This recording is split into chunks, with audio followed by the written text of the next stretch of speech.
Welcome to another episode of Soul Where They Love, where we explore that love is safe, and if it's not safe, it's not love. And part of this mini-series, why you're still single even though you're awesome, like Dr. Andreia.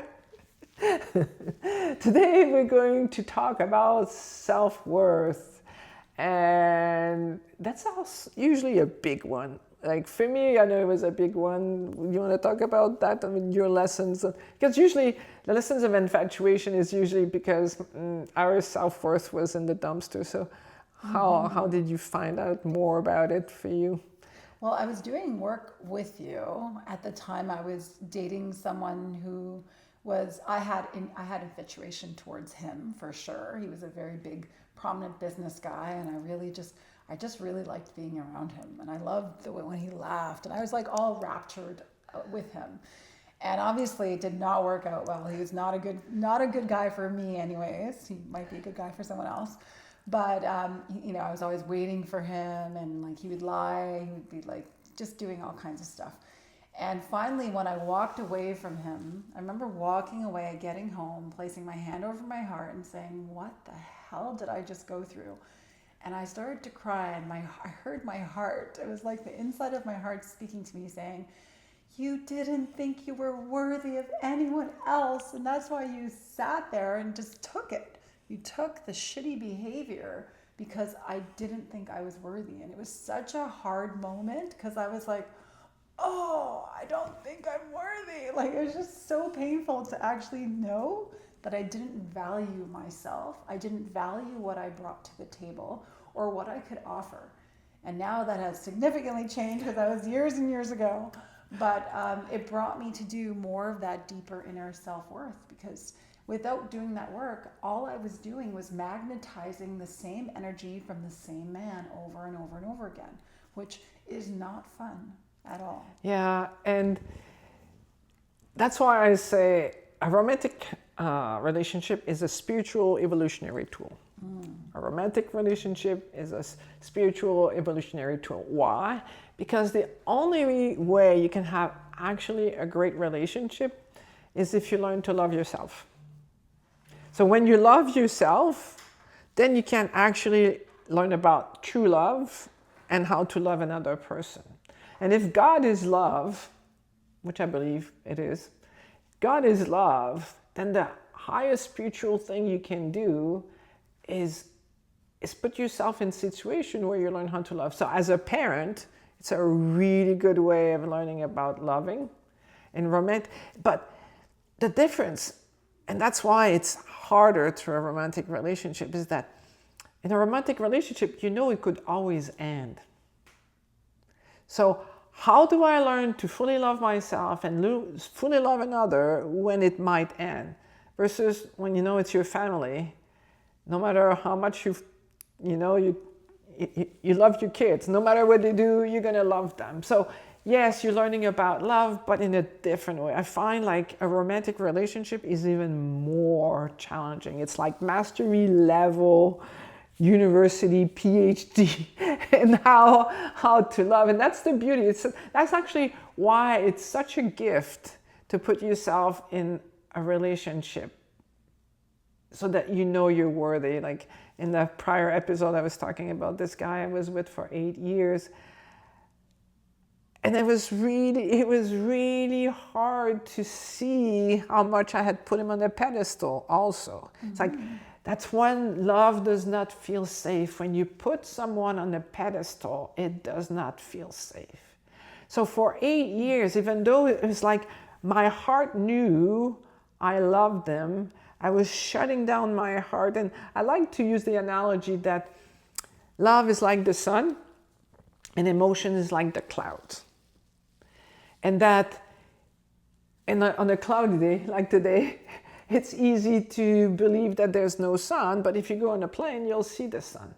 So we can have emotions, but know that at the core, I can love this person, but having shut yourself down from feeling it. So I remember kind of like you, when it ended, I remember coming and telling me that it was over after 8 years. I was devastated, but then I remember I'm driving. I remember in my little car, And then I burst into laughter. Because finally, I could feel my heart. I could feel all the things I had been suppressing for all those years. Knowing like there was a part of me that loved him. Yeah, there was a big part that was infatuated, but my need to love him and feel loved by him, I had suppressed it. And then when it ended, I was able to see, at least now I don't have to play game. And I was just laughing.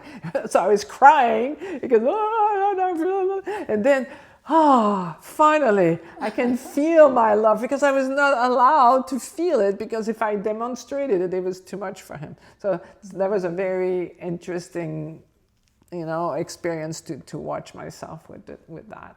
So people do different, exercise in self-worth. What are some of the things you do to build self-worth? My own self-worth? My self-worth is tied into self-care, because I see self-care as self-love. So things that I do for myself.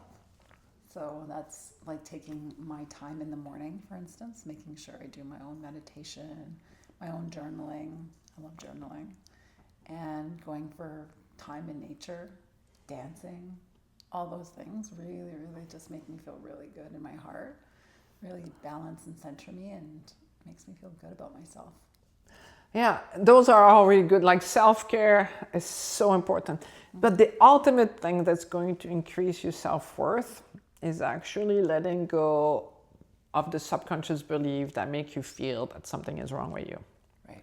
So in the midst of every situation, like if you're in a relationship right now and it's not working out and you're upset, you take a deep breath in and you go, since I'm worthy of love, what's really going on? So instead of making it about something is wrong with us, with me at that moment for this to be happening, we can then remove ourselves and look at it more objectively, because maybe instead of something is wrong with you and that's why your partner, the person you're dating has been mean to you, if you take a breath and you go, well, how about since I'm worthy of love, oh yeah, he told me that he had a rough day at work today. So maybe if I say something about like, how did it go at the office today? And then he starts telling, now you're opening up the channel and you're not making it about something being wrong with you at that moment.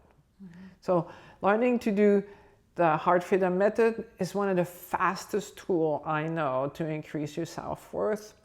Learning to do the DeMartini Method, which I teach in my Extreme Freedom weekend, is powerful tool. Like in a few hours, it's the equivalent of 2 years worth of living for sure. Sometimes even a lifetime of living without realizing what you're doing. But I also have a tool that you can download. It's called Best Friend Journal. So you can download it. It's called bestfriendjournal.com. Because if you can make sure that you become your best friend, that nothing that's happening in the outside is going to take away from you the desire to be there for you. Because once you commit that no matter the challenges that you're facing in life, you're going to be there for you, to support you. You're going to feel safe. You're going to feel more secure into the world. And if you download it, you'll see it's all describe how to do it. But basically what you do is you write 3 to 5 things you're proud of that you've done during the day. So that increases your self-worth. So you start acknowledging yourself for the things you're doing. Because that inner critics is often very good at, pointing the parts that are not working. And then the second part of the Best Friend Journal is you write all the negative things you can think about yourself or your life. Well, not all, but maybe 1 or 2 you have that day. And then you're right. If it was your best friend telling you the same thing, what kind of solution would you give them? Would you tell them, you're a loser, like, what the heck are you doing? You probably, hopefully, not do that to your best friend. No. And you would, find a solution, like maybe you need to take a course, or maybe you need to speak to someone, or whatever you need to do. So you write it as you would tell your best friend, then you meditate on how you're going to use that solution for your own self. And that's the ultimate self-care. Because nobody on the outside should be more invested in making you happy than you. So when you develop the discipline of wanting the best for yourself and pay attention to your inner dialogue and, transforming your life that way, that's when you create confidence inside solid, because you know that no matter what's happening in the outside world, you're going to be there for you. And, one day you're going to transition from this earth plane. And when you transition, no matter if you have 10,000 people around you, you're still going to do the journey on your own, and being able to connect with your own higher self, with your soul, is a perfect way of transitioning. I love that. So here we are. So again, this is our Soul Really Love episode, where we explore that love is safe. If it's not safe, it's not love. And thank you, Dr. Andreia. And if you like this episode, please like it, subscribe, and share it with people you know could benefit from it. Bye for now. Bye. Bye.